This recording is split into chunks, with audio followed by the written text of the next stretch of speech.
Now day 37 and heavy fighting continues in the war between IDF soldiers and Hamas terrorists in Gaza City. Officials on both sides of the war have stated that there has been ongoing fighting near the Al-Shifa hospital. This follows the rocket strike on the medical center Friday, but Israeli forces say they are not firing on the hospital, even adding that they are in contact with doctors at the hospital to help those who can't leave. So it's really important that you watch media outlets like Newsmax that actually give you the facts and separate it from the fiction that you see on the fake news. Joining us now to discuss is counterterrorism and foreign policy expert, editor-in-chief of the Foreign Desk and host of the Foreign Desk podcast, Lisa Daftari. Also with us, former staff sergeant for IDF founder from the depths, Johnny Daniels. Thank you both for joining us. Lisa, we mentioned it before with Chuck Holton.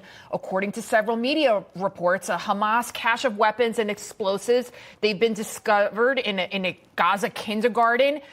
What else can we expect from the Hamas terrorists and the people out on the streets that continue to cheer them on, not realizing that the Palestinian people that they want to save, those are the people that are being sacrificed and being used as pawns by the terrorists?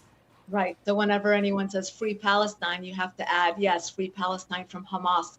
The Palestinian people have always been the pawns of their leadership, and this is nothing new. We've been following this for decades as the Hamas or Palestinian Authority even. They're not innocent either. They have always used their people for political expediency. And in this case, you're watching two separate wars. One is the one you're watching on your screen, which is happening in the Middle East. The other war, which perhaps is even more dangerous, why? Because it will have repercussions for generations, is the PR war, the narrative war. What you're seeing on social media, where influencers who have millions and millions of followers are putting out false information. It is in the Hamas charter that they want to replace Israel, not live side by side with Israel, not to have a two-state solution from Israel, not about blockades or land or water or any of the other resources that Israel has been kind enough to give the Palestinian people. Watch them in this very surgical, tactical efforts as they get near this hospital. If the Palestinian people or Hamas wants to put out into the media how there's so many babies and there's so many innocent and vulnerable patients in this hospital, why would you put your headquarters underneath a hospital? Why would you put it in a school, a kindergarten? Why would you put it next to a mosque? These are the headlines that they want. And very unfortunately, the mainstream media will give it to them.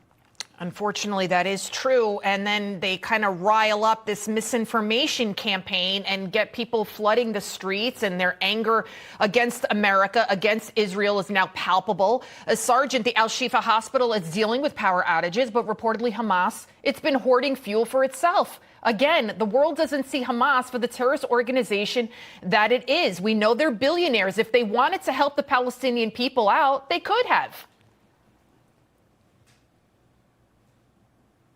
Sergeant? Yeah, absolutely. I mean, unfortunately, this really is nothing new. This has been the way really since 1948. The Palestinians are being used as pawns, as was said before, by all of the Arab world and all of, everybody around us as well. What we have to do here is to keep telling the truth. And as you said, people really need to be watching outlets like Newsmax who tell the truth. If you watch all these other fake news platforms, you are just going to get lies. I mean, imagine using the Gaza Ministry of Health as any kind of tool to give a level of truth.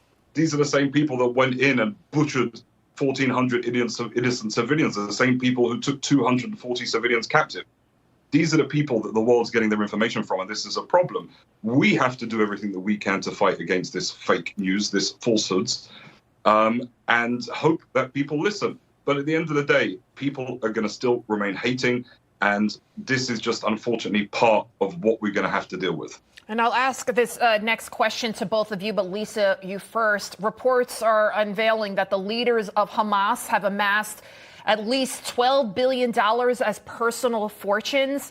They're flying private jets. They're living in laps of luxury, while the Palestinian people, many of them, are suffering. They're living in Qatar. Do you think that Israel will ever be able to cut off the head of Hamas, the proverbial head of the snake, which is these leaders that are living it up in Qatar? Yeah, well, it's not just about Hamas. The United States has the opportunity to cut off Hezbollah, Hamas, the Houthis, insurgencies in Syria and in Iraq if it wants to. And it has to do just one thing, and that is to reverse its policies on Iran's regime. The main issue here that many people, most people don't talk about is Iran's regime and how the Biden administration for 3 years has tried to wine and dine them to get them back into a nuclear deal, to give them billions more dollars, to remove vital sanctions so that they can sell oil to people like China and make 60 to 90 billion dollars on their own to feed these terror proxies in the region. If we really wanted to get to the root of the problem, our question to the Biden administration shouldn't be about a ceasefire or any tactical pauses or what they're going to do about Israel or about the Palestinian people. It should be, what are they going to do about their Iran policy going forward? And Sergeant, what do you think? Should we focus also on Iran? Iran clearly is the key behind all of this. I mean, that's no question at all.